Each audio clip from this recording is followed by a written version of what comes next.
જય માતાજી મિત્રો, આજે આપણે આવ્યા છીએ વડલીવાળા ખોડિયાર માતાજીના આશ્રમે.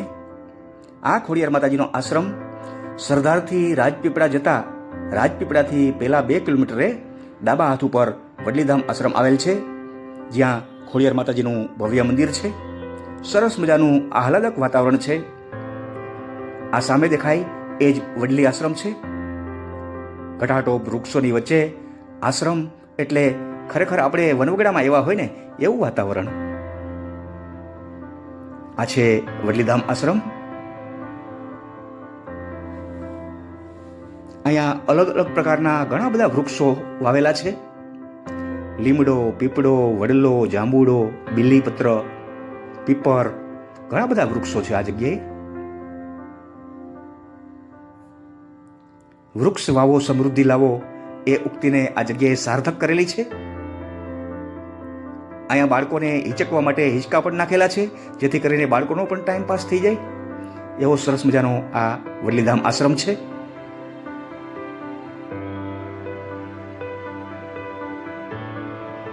વાહ, અલગ અલગ પ્રકારના ઘણા બધા ઝાડવા વાવેલા છે અહીંયા. એક વખત આ આશ્રમમાં આપણો પગ પડી જાય ને એટલે આપણું આખું વાતાવરણ, આપણું મનનું વાતાવરણ છે ને ચેન્જ થઈ જાય. પવિત્ર વાતાવરણ,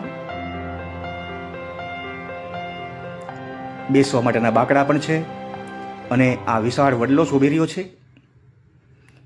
ઘટાટોપ વડલાની ઘણી બધી વડવાઈ જે પણ હવે મૂળમાં ફેરવાઈ ગઈ છે. કયું મૂળ છે ને કઈ વડવાઈ છે એ આપણને ખબર ન પડે.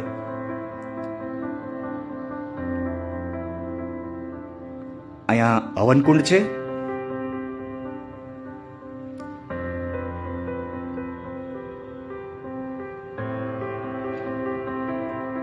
કાળ ભૈરવ દાદા બેઠા છે અહીંયા. માતાજીનું મંદિર હોય ત્યાં કાળ ભૈરવ તો રક્ષણ માટે બેઠા જ હોય. આ છે આશ્રમના મહંત ગિરનારી બાપુ. એમની આપણે પછી મુલાકાત કરશું. જય ગિરનારી. તો આવો આપણે વડલીવાળી ખોડિયાર માતાજીના દર્શન કરીએ. આ છે વડલીવાળા ખોડિયાર માતાજીનું ભવ્ય મંદિર. વર્ષો પહેલા આ જગ્યાએ ચારણના નેહડા હતા. આ છે ખોડિયારમાંનું મૂળ સ્થાનક. જ્યારે ગુનામાં પાણી ભરાઈ જતું ત્યારે માતાજીના દર્શન ન થાય ત્યારે આ જગ્યાએ માતાજીના પૂજાપાઠ કરવામાં આવતા હતા. આ મુખ્ય મંદિર ત્યારબાદ બનાવવામાં આવ્યું છે.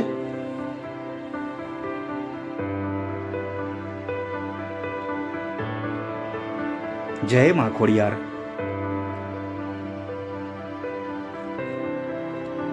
આ જગ્યાએ વર્ષો પહેલા ચારણોના નેહડા હતા અને ચારણોએ આ જગ્યાએ નદીના ટીંબાની અંદર ભેખડમાં માતાજીની સ્થાપના કરેલી અને માતાજીનું ત્રિશુલ ત્યાં દોરી અને માતાજીનો ખાલી થાપો જ હતો આ જગ્યાએ પહેલા તો. આ નદી છે. નદી જ્યારે ભર ચોમાસા હાલી જતી હોય ત્યારે અહીંનું વાતાવરણ કંઈક અલગ જ હોય છે. અને સામે દેખાય એ 3 પીપરના ઝાડ છે, વર્ષોથી છે. પહેલા આ જગ્યાએ વડલી હતી એટલે વડલીવાળી ખોડિયારમાં કહેવાય છે. એ જગ્યાએ આ પીપરો હોઈ ગઈ છે.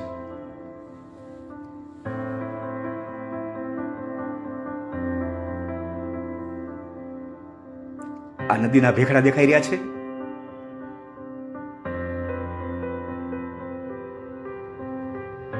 આ છે વડલીવાળા ખોડિયાર માતાજીનું વિશાળ મંદિર. પેલા આ જગ્યાએ નદીના પથ્થરોની અંદર માતાજીનો ગોખલો હતો ને એમાં જ માતાજીનો થાપો હતો. પણ વર્ષો પહેલા પ્રભાતભાઈ કુવાડિયા જે નવા ગામના વતની છે, મૂળ ગામેનું મકનપર, એમને માતાજીએ સપનામાં આવી અને માતાજી દેખાણા. એને 3 પીપર અને માતાજીનો થાપો દેખાણો. પછી એણે વિચાર કર્યો કે આ વસ્તુ કઈ જગ્યાએ છે, મને કાંઈ ખબર નથી. સપનામાં આવે છે. 3-4 વખત સપનું આવ્યું. પછી એણે વડીલોને વાત કરી. પછી કોકે કીધું કે ભાઈ આ તો વડલીવાળી ખોડિયાર છે. એટલે આ જગ્યાએ આવ્યા ત્યારે એમણે કીધું ના ના આ જ વસ્તુ મને સપનામાં આવે છે. ત્યારબાદ એ બધા ભાઈઓએ સાથે મળી અને બધાના સાથ સહકારથી 18 વર્ષના સાથ સહકારથી આ જગ્યાએ માતાજીનું આ વિશાળ મંદિર બનાવવામાં આવેલું છે. જય વડલીવાળી ખોડિયારમાં. પાછળ જે સિંદૂરથી રંગેલ છે એ જુનવાણી માતાજીનો થાપો છે. આ છે નયનરમ્ય માતાજીની મૂર્તિ. આવડ, જોગડ, તોગડ, હોલબાઈ, બીજબાઈ, સાસાઈ, સાતે બહેનોના પાછળ પોસ્ટરો છે.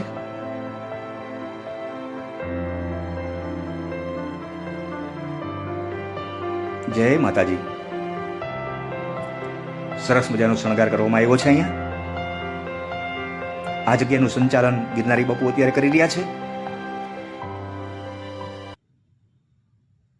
પેલા આવો થાપો હતો માતાજીનો, એ મૂળ જગ્યા રાખેલી જ છે અને એની ઉપર મંદિર બનાવેલું છે.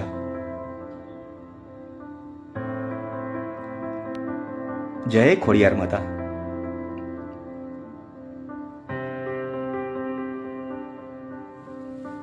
ખોડિયાર માતાજીના ફોટાઓ પણ રાખવામાં આવેલા છે.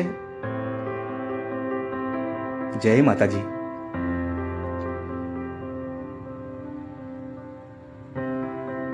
ખરેખર દર્શન કરીને ધન્યતા અનુભવીએ ને એવી આ વિશાળ જગ્યા છે. આ જગ્યાએ અવારનવાર માતાજીની લાપસી થતી હોય છે. મંદિરમાં ગણપતિ બાપાનું સ્થાપન તો હોય જ અને હનુમાનજી મહારાજ પણ હોય. જય બજરંગબલી. અવારનવાર અહીંયા લાપસી થતી હોય છે.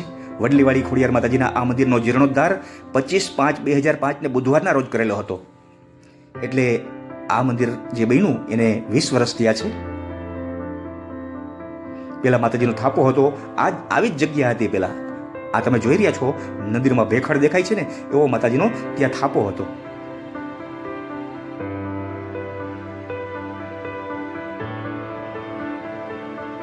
જૂનવાણી જગ્યાનો આપણી પાસે ફોટો પણ છે, એ પણ હમણાં થોડી વાર પછી હું આપને બતાવીશ. અહીંયા પથરાળ જગ્યા છે. આ પથ્થરોની અંદર એક પથ્થર એવો છે કે વૈશાખ મહિનાનો બળબડતો બપોર હોય, આજુબાજુના બધાય પથરાઓ ગરમા ગરમ હોય, પણ એક પથ્થરમાં ઠંડક હોય છે, એ ગરમ નથી થતો. એ મારો અનુભવ છે. પેલા માતાજીનો આવો થાપો હતો, ડુંગરની અંદર આવો થાપો કરેલો હતો. હજી બાજુમાં આ થાપો છે અને જૂના થાપા ઉપર માતાજીનું મંદિર બનાવવામાં આવેલું છે. કુવાડિયા પરિવારે બધા 18 વર્ષનો સાથ સહકાર લઈને આ મંદિર બનાવેલ છે. મારા મિત્ર નારાયણભાઈ કુવાડિયા અને સોંડાભાઈ રબારી દર્શન કરીને આવી રહ્યા છે. તો આવો હવે આપણે જઈએ અને ગિરનારી બાપુની મુલાકાત લઈએ. આ જગ્યાના મહંત ગિરનારી બાપુ ખોડિયારમાંના આશ્રમે, અને આ જગ્યાના મહંત ગિરનારી બાપુ અહીંયા મારી બાજુમાં બેઠા છે. આવો આપણે બાપુના દર્શન કરીએ. જય ગિરનારી બાપુ. જય ગિરનારી, જય ગિરનારી, જય ગિરનારી, જય ગિરનારી. બાપુ, અમે સાંભળ્યું છે કે તમે આ જગ્યાએ આવ્યા ત્યાર પછી આ જગ્યાનો ખૂબ જ વિકાસ થયો છે. તો અહીંયા માતાજીનો સાક્ષાત્કાર હોય એવો તમને ક્યારેક અનુભવ તો થયો હશે ને? આ જગ્યા જ એટલી બધી સારી છે કે આમાં સાક્ષાત્કાર વગરની એક ક્ષણ નથી. વાહ ભાઈ વાહ. માતાજીની સતત અવિરત હાજરી છે. અને અહીંયા કોઈ પણ વ્યક્તિ, મારો 1 વર્ષનો અનુભવ કહું છું કે મા પાસે જે કોઈ આવે છે ને એની જે ખોળો પાથરીને માંગણી કરે એ પૂરી કરે છે. અને બાપુ, આપ કાશ્મીરી બાપુના સાનિધ્યમાં પણ આપે ખૂબ સેવા કરી છે. હાજી, 23 વર્ષ રહેવા મળ્યું મને. તો એવા ભવ્ય સંત પાસે રહેવાથી તમને જે જ્ઞાનની અનુભૂતિ થઈ હોય એની કંઈક વિચાર દર્શક મિત્રોને સમજાવો. આમ વાત કરીએ તો કોઈ પણ અનુભૂતિ છે એને શબ્દ આપી શકાતો નથી. શબ્દ આપો તો એ નિષ્ફળ થઈ જાય છે. નિષ્ફળ એટલે ખોટું થાય છે. અનુભૂતિને શબ્દ ન આપી શકાય. પણ એવા મારા જીવનના તો 1200થી વધારે પ્રસંગો છે. સાંભળેલી વાતો નહીં, પ્રસંગો જાત જીવનના. કે બાપુ એમ કે ભાઈ, કોઈ એમ કે ભાઈ આવા ચમત્કાર કરે, બાપુ એમ કે ભાઈ મારી પાસે કાંઈ નથી, હું તો જંગલમાં પીડ્યો છું. કુંભના મેળામાં બાપુ જાય સ્નાન કરવા. બાપુ મહાશિવરાત્રિના મેળામાં ભવનાથમાં કોઈ દી આવ્યા નથી. કુંભમાં બધાય શાહી સવારીની સાથે સ્નાન કરવા ગયા નથી. એકલું સ્નાન એમનું થાય કુંભમાં. અને બધા એમ કે આ મારા દાદા ગુરુ છે. પૂજ્ય નરેન્દ્રગીરીજી બાપુ હતા, એ અખિલ ભારતીય અખાડા પરિષદના અધ્યક્ષ હતા. અને બાપુ, પૂજ્ય બાપુ પાસે, કાશ્મીરી બાપુ પાસે આવ્યા તો કે તમે ભાગ્યશાળી છો કે તમે બાપુ પાસે 24 કલાક રહ્યો છો. હું આખા ભારતનો અખાડા પરિષદનો અધ્યક્ષ કહેવાઉં પણ આટલું ભજન નથી મારી પાસે, તપ નથી. આ તપસ્વી એટલે કાશ્મીરી બાપુ માટે તો શિવનો અવતાર ગણાતા. દયા કહેવાય. આવડી મોટી એમની કૃપા હતી. હવે શિવની વ્યાખ્યા કંઈ કરવા જઈએ તો કોણ કરી શકે? એમ એના માટે કોઈ વ્યાખ્યા નહીં. તો અનેક વાર હું એમ કહેતો કે ભાઈ તમે કથાઓમાં, જુદી જુદી વાર્તાઓમાં શ્રી સાંઈ બાબા વિશે જૂના પિક્ચરો ઉતરેલા, તો સાંઈ બાબાના જેટલા ચમત્કારો કરેલા છે આ બધા પ્રત્યક્ષ મેં જોયા છે, અનુભવ્યા છે. વાહ ભાઈ વાહ. એટલે શેરડીવાળા સાંઈ બાબાની સાથે મારાથી સતત એમની સાથે સરખામણી થઈ જતી. એવી રીતે જ ટીવી સિરિયલ બની આપણે પેલી કેવી મહાદેવ. તો મહાદેવ સિરિયલની અંદર શિવના સ્વરૂપોમાં જટાની લટ પછાડીને ભૈરવ ઉત્પન્ન કરે. વાહ. તો કે જટાની તાકાત કેવડી, કમંડળની તાકાત કેવડી, આ બધી મેં મારી નજરે સાંભળેલું નહીં, મારી નજરે જોયેલું, અનુભવેલું કે કમંડળના પાણીની ઋષિયા મંજળી મારે તેની તાકાત આ મેં પોતે પ્રત્યક્ષ જોયેલું. તો દર્શક મિત્રો, ગિરનારી બાપુને મળીને આપણને ખૂબ ખૂબ જાણવાની જે આપણને અનુભૂતિ થઈ છે. વધારે આપણે વાત કરશું તો વિડીયો બહુ લાંબો થઈ જશે, માટે બીજી વખત આપણે બીજો ભાગ બનાવીએ ત્યારે પણ આપણે બાપુની મુલાકાત લેશું. જય માતાજી. જય માતાજી, જય ગિરનારી, જય ગિરનારી. આ છે પ્રાચીન શિવાલય, વડલેશ્વર મહાદેવ છે. એનું પ્રાચીન શિવાલય ખુલ્લું છે. હર હર મહાદેવ. આપણે આ પથ્થરો જોઈને એમ લાગે કે આ 5000 વર્ષ પહેલાનું હશે. ત્યારબાદ સામે એક શિવજીના મંદિરનું પણ નિર્માણ કરવામાં આવ્યું છે. વડલેશ્વર મહાદેવ છે આ. હર હર મહાદેવ, હર હર મહાદેવ. ઓમ નમઃ શિવાય, ઓમ નમઃ શિવાય, ઓમ નમઃ શિવાય. જય વડલેશ્વર દાદા.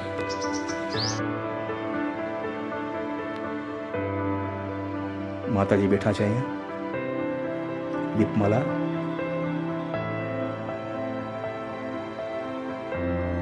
જટાટવી ગલત જલ પ્રવાહ પાવિતસ્થલે ગલેવ લંબી લાંબિતામ ભુજંગ તુંગ માલિકામ ડમટ ડમટ ડમટ ડમણની નાદ વડ મરવેયમ ચકાર ચંડ તાંડવમ તનુતુના શિવા શિવમ જટાકટા સંભ્રમમ ભ્રમંતી લિપ નિર્જરી વિલોલ વિચ્ચી વલ્લરી વિરાજમાન મૂર્ધની. આ જગ્યા 11/5/2006 રોજ અહીંયા મંદિરનું નિર્માણ કરેલ છે અને પ્રાણ પ્રતિષ્ઠા કરેલ છે. વડલીવાળા ખોડિયારમાંની બાજુમાં જ છે, વડલેશ્વર આશ્રમની જગ્યામાં જ છે વડલેશ્વર મહાદેવ. ઘેઘોર વૃક્ષો શોભી રહ્યા છે, આજુબાજુમાં લીલી હરિયાળી. આ છે ગિરનારી બાપુનો ધૂણો.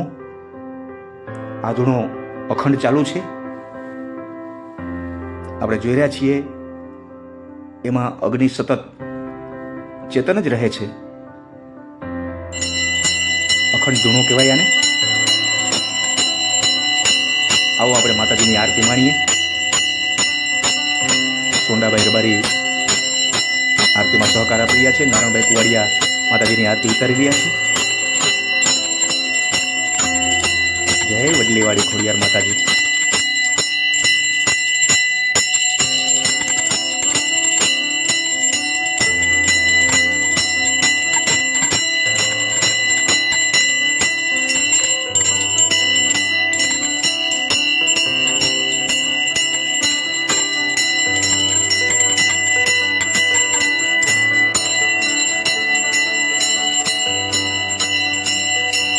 જય મા ખોડિયાર. માતાજીના ઘણા બધા પરચા છે. અનેક દુખિયાઓના દુઃખ દૂર કર્યા છે. આ જ્યારે ચોમાસું હોય ને, ચોમાસામાં મંદિરનું આવું વાતાવરણ હોય છે. આ નજારો ચોમાસામાં આ વિડીયો શૂટિંગ કરેલું છે. નદી ખળખળ વહેતી જતી હોય અને ત્યારે માતાજીના જાપ જપતા હોય ને, એ મજા જ કંઈક અલગ છે. નદી ભરપૂર વહેતી રહી છે. ચોમાસામાં આવું વાતાવરણ હોય છે. અહીંયા માતાજીની જગ્યા છે. આ વાડી માતાજીની છે. અહીંયા કૂવો પણ છે. અને આ છે, મેં તમને કીધું ને, માતાજીનો જૂના સ્થાનકનો ફોટો. જ્યારે અહીંયા મંદિર નહોતું અને સામે નદીના ભેખડમાં જ્યારે માતાજીનો થાપો જ હતો ને, એ આ પ્રાચીન ફોટો છે માતાજીનો.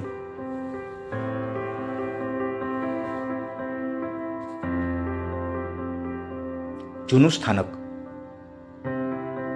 જો આ નદીમાં પાણી છે, આ ભેખડો છે, અહીંયા માતાજીનો થાપો હતો અને અહીંયા માતાજીની ધજા લહેરાતી હતી.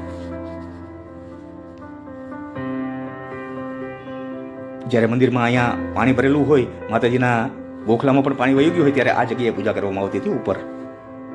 અને એ જ જગ્યાએ માતાજીનું મંદિર બનાવવામાં આવ્યું છે. બોલો ખોડિયાર માતની જય.